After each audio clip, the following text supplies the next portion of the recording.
Hello, everyone, and thanks for joining the award-winning To Hull and Back podcast, sponsored by Old Zoological Bar and Kingfisher Fish and Chips in Hull.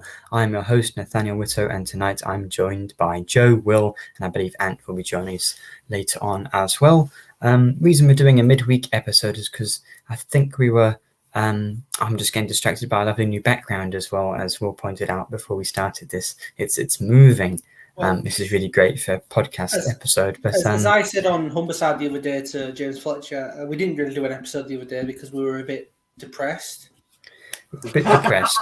Yeah, but we were banking on beating Rotherham, and we did. So we're here in a sort of nicer spirit. Joe, yeah, go on. You were going to say something. I was just going to say what Will said was entirely true. We were all absolutely depressed, but Jaden Philogene has taken that. He's lifted that depression. And double whammy, I think, in there of firstly Seri on the Sunday, and then last night. Yeah. I mean, of course, we debated this about a month ago before the AFCON started, and I think, Will, I know you always wanted him to win, but for me, it was I wanted him to come, back as quickly as possible, but. I'm glad that the opposite of worst thing. The worst thing would have been if he'd not played and they got to the final and then they lost. But it got to the end of the group stage and he wasn't playing, and it was a bit like, I'm not sure about this. And then Faye, who came in to replace their manager, came in, brought him straight into the team. He played almost every game and got in the team of the tournament. It's funny that, isn't it? When you play a player, it's almost like he's a good player. You know, it's funny, isn't it? I will always want national side players to do well in national tournaments, apart from maybe if they're Scottish. But you'd want if we had a player in the England squad, you wouldn't want them to not be playing and all that, would you? So what's the difference? I think it was just a case of the reason we thought, right, let's have him and Traore back was because both of them were sat on the bench. Yeah. But both of them in the knockout stages got minutes. Adama, bless him, missed the penalty against Seri's Ivory Coast, and Mika went in and was great. And Racine said he spoke to him like before the game on Monday or Tuesday, and he said that just after he spoke to him, the team were on their way to the presidential palace, which is a lie. It's not bad. I mean, the president was hanging out with him for most of that final celebration as well. Yeah, I mean, I think that's incredible, and I think shows the winning mentality. Got there in the end. Yeah. That he has got, and hopefully that will help us in the run-in. I think Rossini was talking he might not be back for Huddersfield. I mean, I know if I'd won the Euros, I'd want to just party all week. Yeah, I don't believe in my contract just for tie on a high. But I think he's gonna.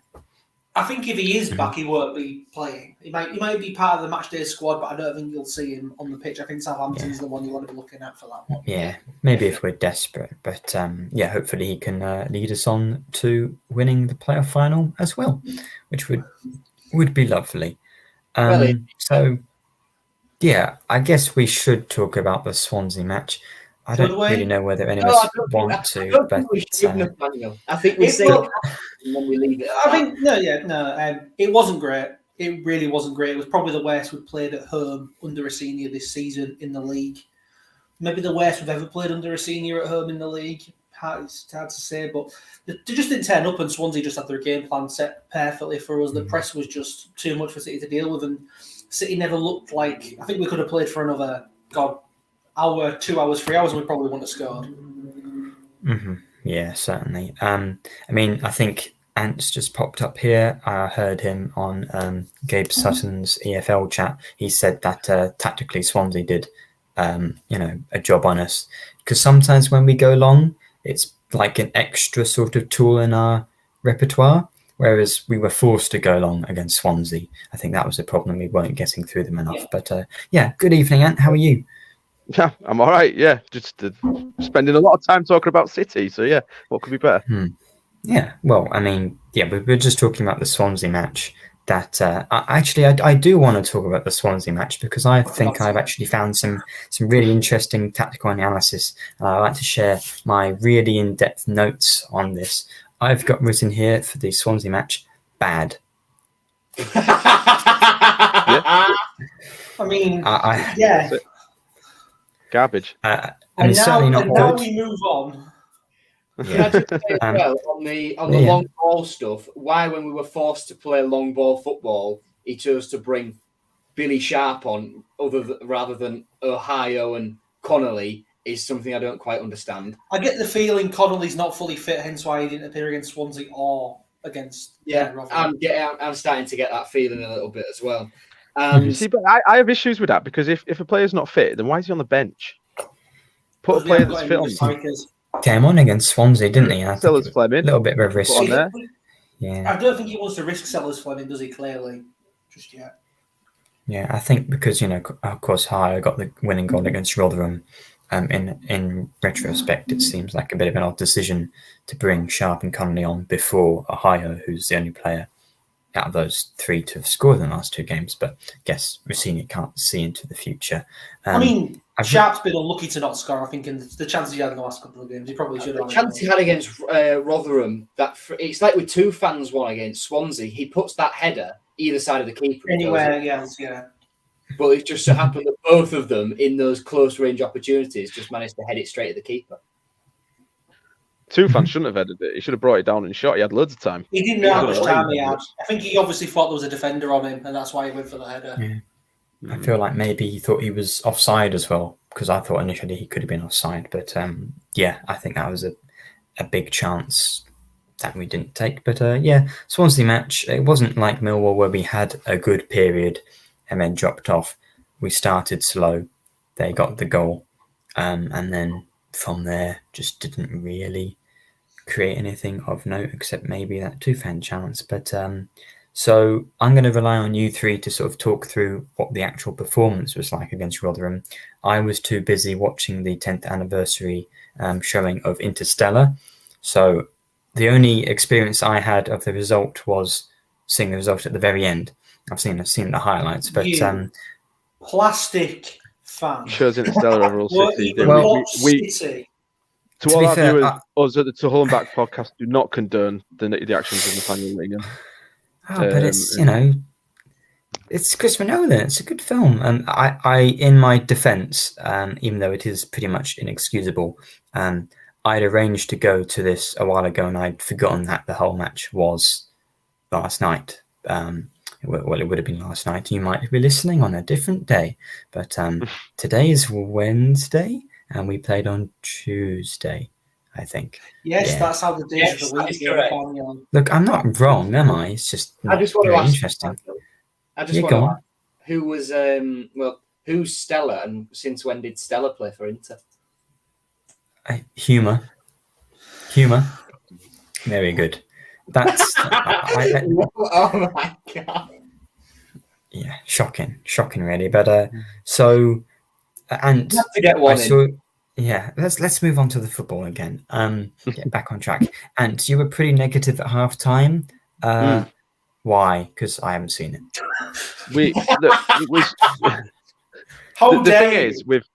The thing is with us at the minute, right? Let's clear a few things up.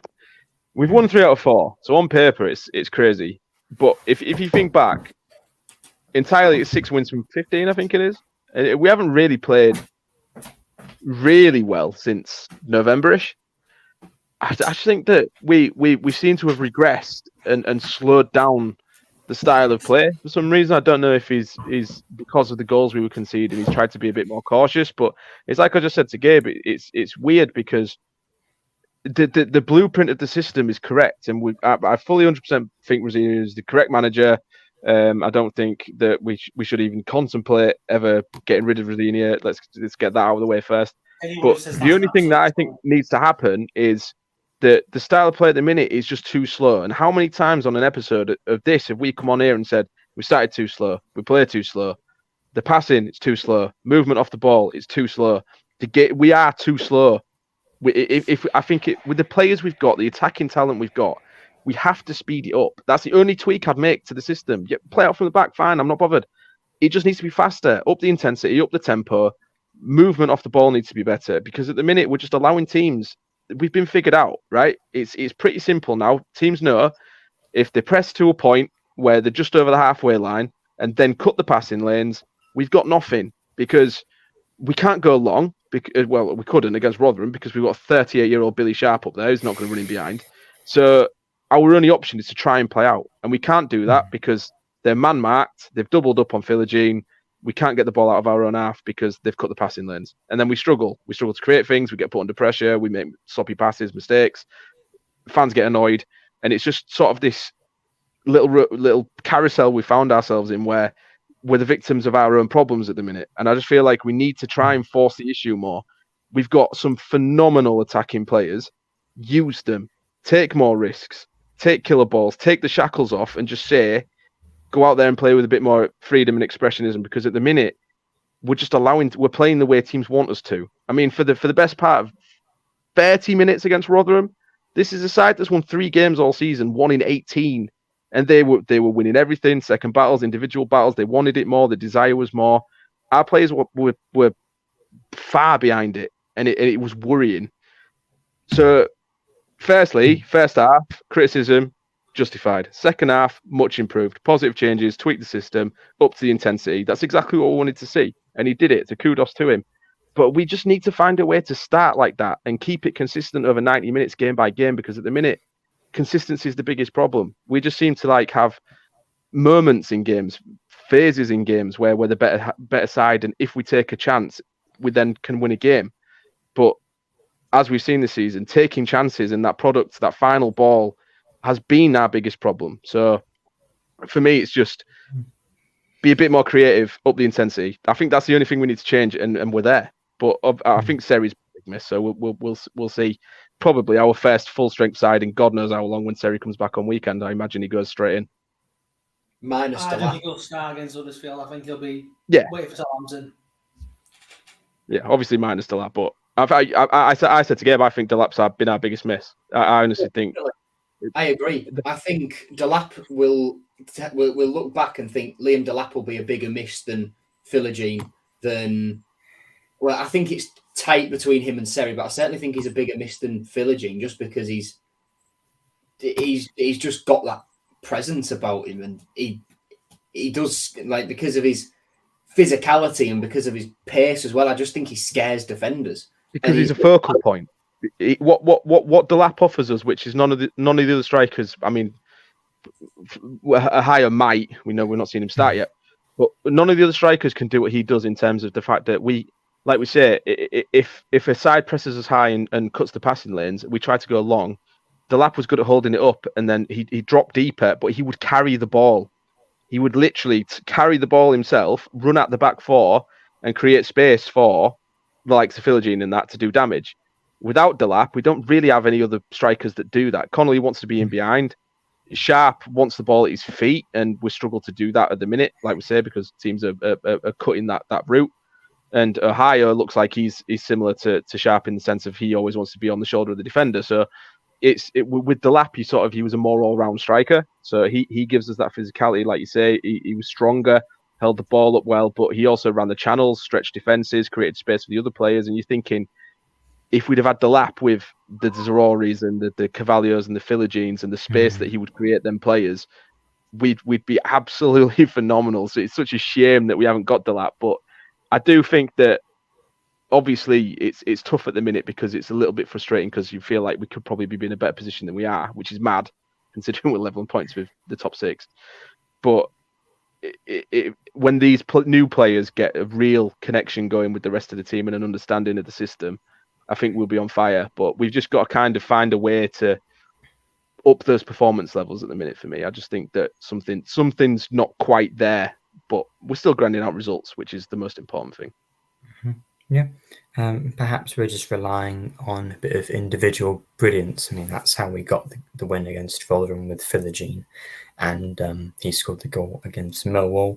Joe, do you think that the trick is just to sort of Vicenia find a way of releasing those attacking players, sort of letting them loose? Well, I think that comes back a little bit to what Ant was saying about the pace of it, and like I echo what Ant said. There's absolutely no way that anyone in this fan base should be Racine out. I think if you're Racine out, sorry if there are any of you who think that way, but I question why, because we're in such a great position in the league, but it just needs to be a little bit quicker. The Swansea game highlighted that perfectly, where when they had the ball, they were moving it so much quicker, and we were a lot more sort of laboured, and that allowed Swansea to recover. And because of that, when we got deep into their half and we did pause for a couple of seconds, we couldn't exploit those gaps that they created by doubling up on Philogene, Zaruri, Carvalho, those sorts of players.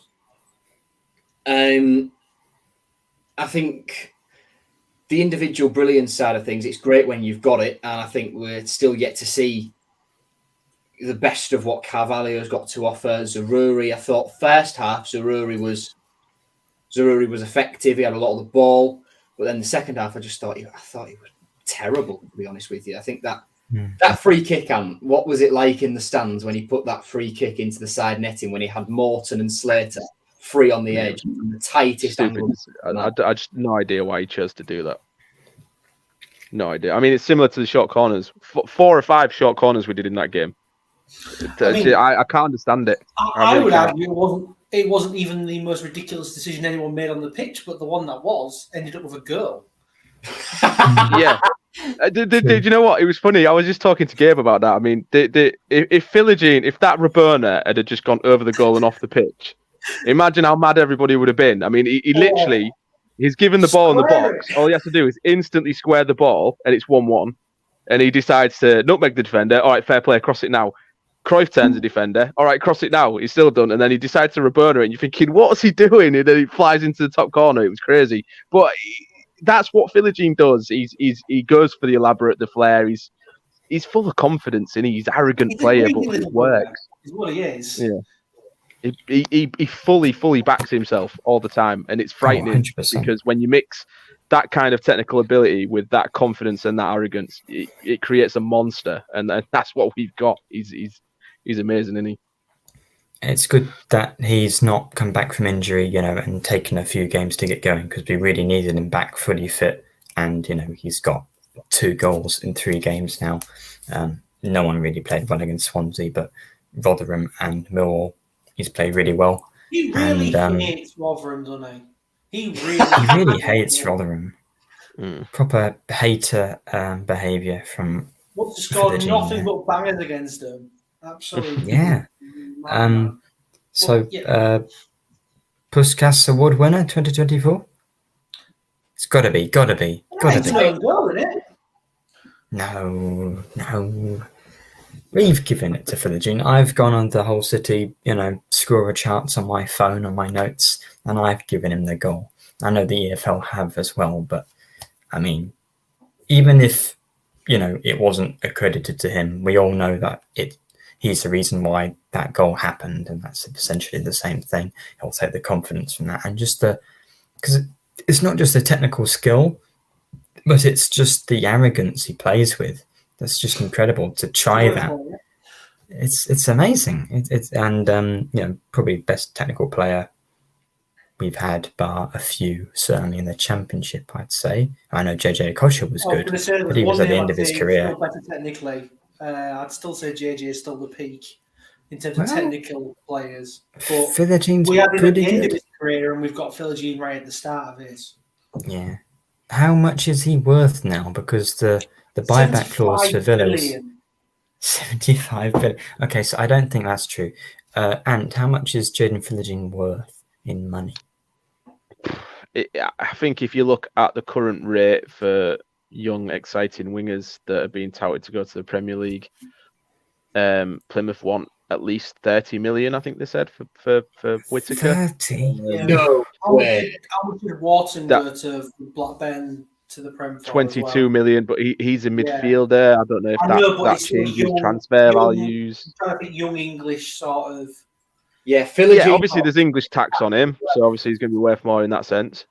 His goal contributions this season, goals and assists are up there. So I think there's so many variables into a transfer fee because it's like age, contract length, form, statistics, all that kind of stuff. But for us, and how important he is to the side, you would probably be looking at least 25, 30 million, wouldn't you? Let's be honest. I would hope so. Yeah. Definitely. I mean, and that's sort of the luxury we're in, that if, we'll bring it back around to FFP again because everyone's an expert on that. And the world was ending a few days ago, from what I remember. Look, if we are in a position where we need to sell to buy, then we can get minimum 15 million for Jaden Philogene, whether we're in the Premier League or not, right? Yeah. And if we're not in the Premier there straight away. And if we're probably not in the Premier League, that probably puts us in a stronger position in terms of negotiating, because Villa haven't immediately got that right 15 mil. You've got to give us him easy. He's still got when's his contract? His contract's summer 26 with a 1-year extension. So we're no rush to sell. But if we need to sell, we're in such a strong position because, like you say, Ant, the markets, we can command so much for him. I think we sold Bowen for how much did we sell Bowen for? Was it 18? It was 18 initially with add-ons up to 25, 26, depending on goals, international appearances, all that kind of stuff. I think it eventually ended up being about 24. And Keno was that 15? It was 16 with add-ons up to 20, I think, but yeah, definitely not done those add-ons yet. So I think we can get more than that for him. I think he's definitely worth more than that. But is he a better player than when Jared Bowen left us? Than Jared Bowen was when he left us? No, but the market's moved on for years, hasn't it? So he's really worth But double. the thing with Bowen is that over the course of 3 seasons, he improved and got better, and his goal tally for a winger was almost 1 in 2, which is even absurd for a striker. So his transfer value was fully merited at the time because he was unreal. Whereas Philogene, obviously, this is really his first really decent season where he's coming into his own. And I think Premier League clubs with players this young want to keep an eye on them first to see if they can keep that kind of performance level consistent and improve year on year, like Bowen did. Like they're probably doing with Greaves, let's be honest. I feel like a lot of Premier League sides have been watching Greaves for the last few years and going, is he getting better? Is his decision making getting better? Is he on the ball? Is he getting better? And then make their mind up based on that. I think we're going to have a flurry of bids for Greaves in summer, personally. Yeah, I mean, either way, we're getting 25 million plus for Philogene or having him for another year, which I think, both of those are good. We'd rather have him, give us a good chance because he'll be pretty much the best winger we can get. But he just seems to keep getting better and better, and we need him to stay fit because I think, he's a match winner, as we saw. As we've mentioned, Noah Ohio got his first goal for the club. Nice swept finish. First assist from Giles as well. He's got to start against Huddersfield, right? It's not a Giles assist. No idea why. Third. How? That's as stupid as saying that Philogene's goal deflected off someone else. Yeah. Oh, absolutely. It's a ridiculous notion that he didn't get an assist there. It really is. Crazy. When Giles was going forward, he was superb, which is why we brought him in, really, because 21 goal assists before this season in the last 2 seasons. He's just added to it already. Yeah. Ohio's got to start against Huddersfield, hasn't he? Considering Sharp starting, I don't know whether that's a great thing with his sort of age, and then Connolly probably isn't fit enough. But I think we want to see what sort of player he is for 60, 70 minutes, don't we? And he'll have taken a huge amount of confidence from that. But and he's got his first goal of the season for anyone, so I think that's very important. But we're talking about the way that we're performing. Ohio in to start over Sharp, I'd say. Is there anything else changes-wise we would make for the Huddersfield match? Or is it just sort of trying to get that impetus going earlier in the game? I don't know. I kind of would be tempted to start Omer or Tufan above Carvalho. I think the last couple of games, Fabio's looked. Tufan had a big impact on Philogene's goal. The way he pressed Rathburn. I don't know. Carvalho to me doesn't look fully match fit yet. I feel like we're starting him because Liverpool have told us he's got to play if he comes here. But I've not been convinced of him in the last couple of games. I thought Rotherham, he really struggled with the physicality. Huddersfield's going to be another game where they're going to try and make it absolutely horrible for him. I would personally probably start Tufan off. I was quite disappointed we didn't see Omer. But I think because we scored the 2 goals in such quick succession, he decided to go with safety and brought on obviously Doc and Jacob instead. But I like the look of Omer. I'd like to see what he offers. But probably Tufan for Carvalho and a higher for Sharp would be the changes I make. Yeah, I think Omer's probably, I don't know whether he's fit enough to start. I think maybe he's only going to play off the bench in the home games if Rossini wants to sort of protect him with the physicality of, especially a Yorkshire derby on Saturday. But I mean, we all know what going to Huddersfield is like. We've not won there in, was it 11 years now? Or was it, 2013, so 11 years. It's going to be a very tough game. Promotion season. I don't really have much else to say, to be honest, about the Rotherham match. Just it was very stressful thinking about what the result was going to be. Plastic. No, but I mean, it seems like we had a few better set pieces. I mean, Greaves had 2 chances to score from headers, one from Giles, one from Zaruri crossed in. So set pieces have been a problem, but Giles and Zaruri maybe potentially are going to be slightly better. That's another positive to take. Don't all answer at once. We can only get better. I think the fact that we've won 3 out of 4 games, we're still leveling points for the top 6, and I think we're nowhere near the potential of the side is telling. Like, slight tweaks to the system, players obviously getting to know each other better and forming connections. Seri back in the side. Let's see what we're all about and where we go, because realistically, we've got players there that can definitely make a charge for the top 6, and I think this is it now where we can say, play top 6 is the aim. Let's be honest. They've said to Rossini, do you want to go for it? Yeah, absolutely. Let's do it.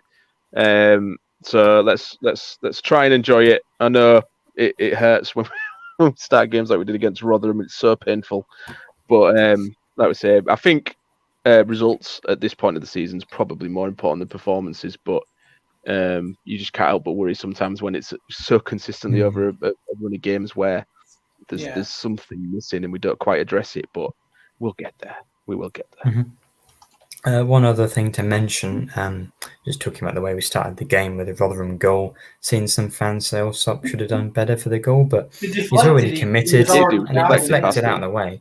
I thought that would have been very harsh to say. Should have. I mean, I was directly behind the goal, and it looks like it goes through him. But I think when you fully commit your body one direction and the ball goes another, it's really hard to contort yourself to stop it. So that's probably a bit harsh. But people are probably just looking for an excuse to chuck Panda in goal. Let's be honest. Well, 100% people who are already on the back of Allsop will look for anything to try and get some over on him. It's how football social media is at this point.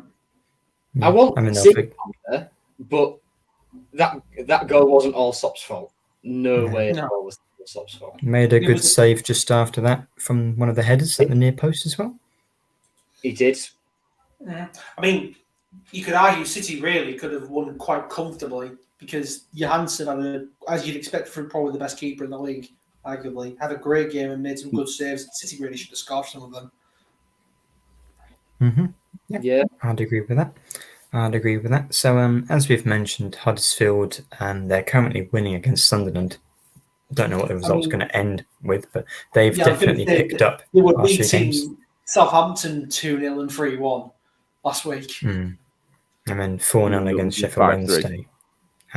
So they've definitely picked up. That's going to be a much tougher game, despite them being 21st in the table. Going to be infinitely better. I mean, they've got pretty much double the amount of points Rotherham do. I mean, as we said, 11 years since we won in Huddersfield, surely we're due one, and I think it would be, with the way they're going, it could be maybe not the best game for us because we're sort of grinding out results, but we're really going to need a properly good performance to either grind one out against them or maybe just try and outscore them because they've got 3 goals against Southampton, 4 against Sheffield Wednesday. So, Joe, how do you see this one going? Will we finally break the Huddersfield away hoodoo? Well, I've been to Huddersfield 3 times. I've seen a 2-0 loss, a 2-0 loss, and a 2-0 loss. I think, off the top of my head. Did you go to McCann? McCann was 3-0. No, I didn't go to McCann. I went last season, season before last, and 2015-16, which I think... That was 2-2. Was it 2-2? Oh, I apologise. Well, my point still stands. I've not seen us win, so I'm not going to try and break that duck for us all. As long as it's a better game to watch, from afar than the Darren Moore anti-football that was.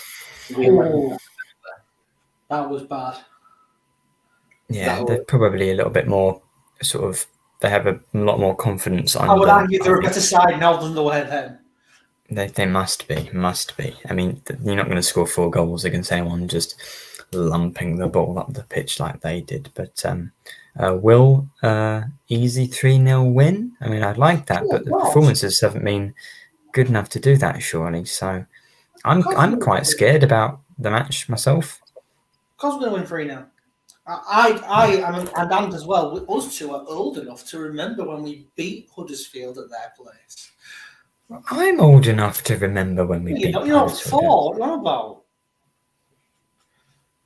I remember George Boyd scoring. I do. That's it. You just watched a YouTube video later on. Don't fool yourself. Yeah, my Huddersfield hoodoo goes all the way back to the Peter Taylor League One season, in which we got absolutely rallied 4-0. And ever since then, I go and we lose 2-3-0 every single time, play absolutely dire, and I say I'm never going again. And then the next season comes around, and here I am again going on the weekend. So listen. If we beat Huddersfield, the last time we won there, we got promoted. So it's an omen. If we win there on the weekend, then it's happening, isn't it? Let's be honest. It's one of those in the same way that points of the season, isn't it? Like a milestone to break that, duck. Yeah. So obviously that's how football works. If we win at Huddersfield this weekend, we'll get promoted. So in the same way that we're going with the Premier League because we got promoted in 08 and 16. And because 8 times tables. Because 8 times tables and just 8 years. Yeah, I mean, I remember that great Premier League season in 2001, just after we got promoted. That was great. I guess it's got to start somewhere, hasn't it? It's got to start somewhere. And, are you an Ipswich fan? Did Ipswich get promoted in 2000? I guess it must have done if you're saying that. But I feel like maybe it's midweek. We're just a bit tired. I mean, I've had a busy day at work, so I think we need a bit of motivation to carry on. So it's a time for the best part of the podcast. It's the combined lineup. Again, before you insult me, I need to read it out for the... No. There should be 11 listeners there. Let's be quite honest. Well, I'll try and explain myself. To them this weekend, there should be 11 Hull City players in this list. Okay, bear with me. Ryan Alsop in goal, Giles, Greaves, Jones, Coyle, Seri, Morton, Philogene, Sorba Thomas, something or other, Karoma, and then Noah Ahio up front. So, Josh Karoma. It's not even a complicated name, it's Josh. I'd forgotten. It's not that I can't pronounce Josh.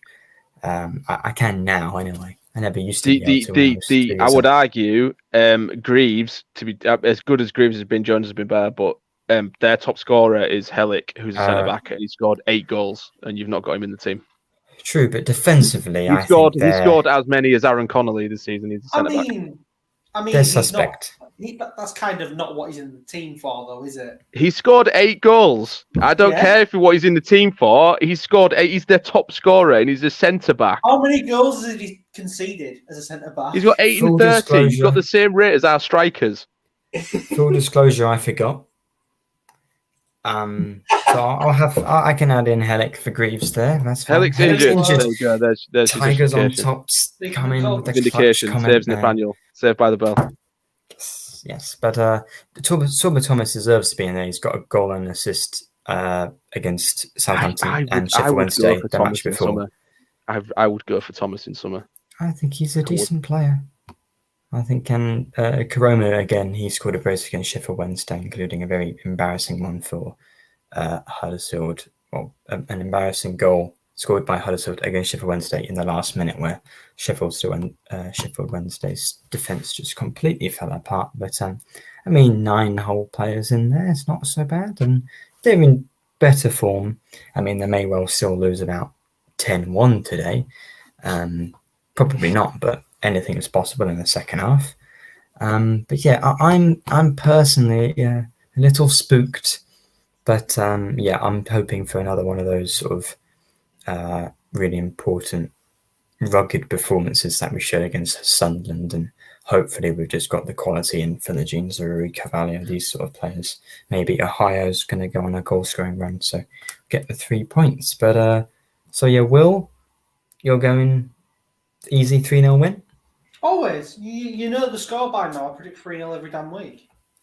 Yeah. It's still doing... I'm doing quite well in our prediction league. Yeah. I'm sort of dropping down a bit. I think I'm 4th at the moment, but I've got another point for the Rotherham win. I think I said 1-0. Ants, Huddersfield away. I know you hate Huddersfield. I know we beat them at home last year, so the double over them would be lovely. He's hoping we do a Mansfield over him. Yeah, 9-2. I really want to predict a win. Predict one then. But pretty simple. Huddersfield away, and we just don't win there. No, I'm going for a 1-1 draw because I just think that with the current performance levels and the fact that it's Huddersfield. But I don't want to predict us to lose, so 1-1 draw. That is probably quite sensible, but I cannot condone it. Joe? 2-0 win. 2-0 win, solid. Now, the last time we played away to Yorkshire team, quite low down the table, that play in blue and white stripes, and I predicted a massive Hull win. I got lots of abuse on Twitter, so I think I'm not going to learn from my mistake. I'm going to do the exact same thing.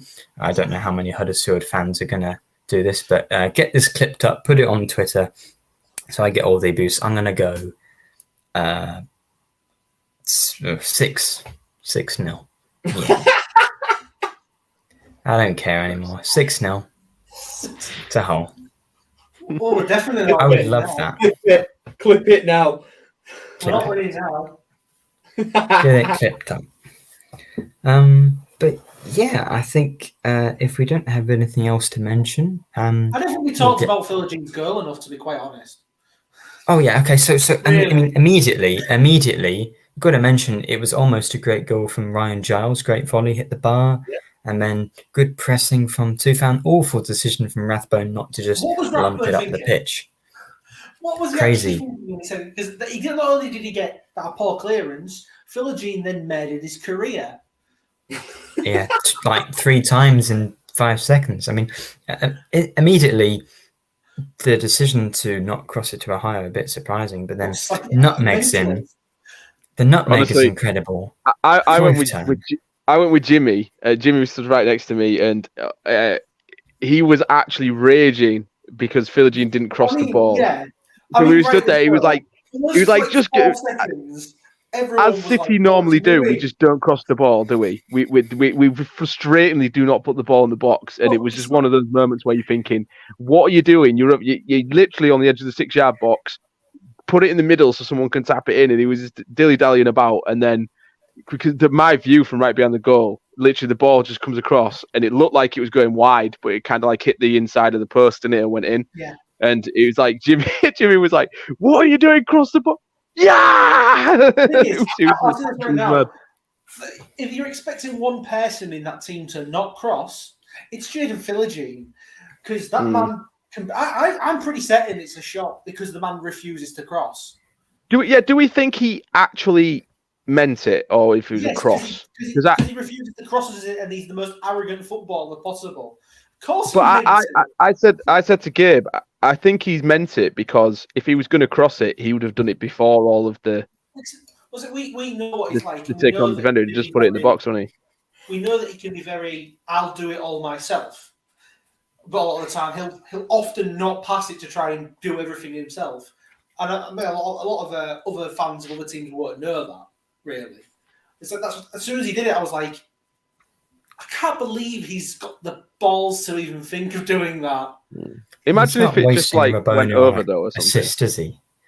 No, I mean he'd get lambasted, and he didn't play that well against Swansea either. But we're not in that, alternate reality. I'm really mixing up my words a lot today, but Philogene was incredible. Great goal. Puskas Award winner. Nailed in. I was in the own goal club to start with. I saw the deflection and thought, right, that's not his. But I've seen other angles since I saw it live on Sky Red Button with one shot of it. And now I am converted. And if the EFL say it, I trust that. Weirdly, I trust the EFL on this one. Yeah, it's a weird play. It's like the horrible person just made a great point. But, that one angle from the side that someone took it from the crowd, right? It's like clearly you can see the deflection on that one. I think you can't really still tell if that's going wide or not because the perspective's a little bit out of whack on it. You can't see exactly how far away the far post is on that video. So I do think it is still just creeping in off the post, but it hitting the defender made sure it went even more. It could have taken a sudden gust of wind and gone in. Who knows? Either way, it doesn't matter. The EFL's given it, so people should stop crying. Yeah. It's either officially given or it's not officially given, and it's been officially given, so it's a goal. It's just how it works, and I'll be winning. Not a bad few days, like they with that last night, and for Seri being the first City international to win Summit. Not too bad. Yeah. Excellent. Well, here's hoping that we have another excellent week. I think we'll probably be talking after the Huddersfield game as well. Then tricky game away to Southampton. That's our game in hand. But they finally lost this week to Bristol, which means... And they conceded 3 to Huddersfield. We might have a chance. Because if we'd gone there while we were still unbeaten, I'd have been concerned. Like when we was initially going to be going there, I was like, oh no. I don't want to go to this right now. Philogene, and we didn't have any of the new signings. Yeah, exactly. It would have been a bad time to go there, but now I'm a lot more confident going there. I mean, it's still going to be a very tough game, but it's definitely. And they have to play West Brom a couple of days before us as well, and that's going to be a tough game for them. Easy win, I reckon. Easy win. 7-0 for that one. Another 3-0, obviously. 3-0, 7, whatever. Lots of numbers. I mean, a nil, I reckon. But thank you to everyone who's left lots of rude comments in, especially the Facebook chat, as we were saying earlier. We really appreciate any sort of engagement, and I hope you appreciate the name of this episode. There's no double entendre or anything in there. It's just a really good goal. That's definitely what that means. So. So I can clip it. What would you like? I'm not saying it. I know it was my idea in the chat to name it, but I'm not saying that. I'm not saying that. Games won't even say the title of the show he's on. Despicable. Awful. Yeah, you kind of have to if it was your idea. You backed yourself into the corner there. I'm sort of ashamed, to be honest. Plus, I have the end stream option right here, but Now, I think this episode, Big Raging Rabona, has been a fantastic success. So, Will, Joe, Ant, good job tonight, and we'll be back after our delightful 6-0 win against Huddersfield at the weekend. So, ta-ta, everyone.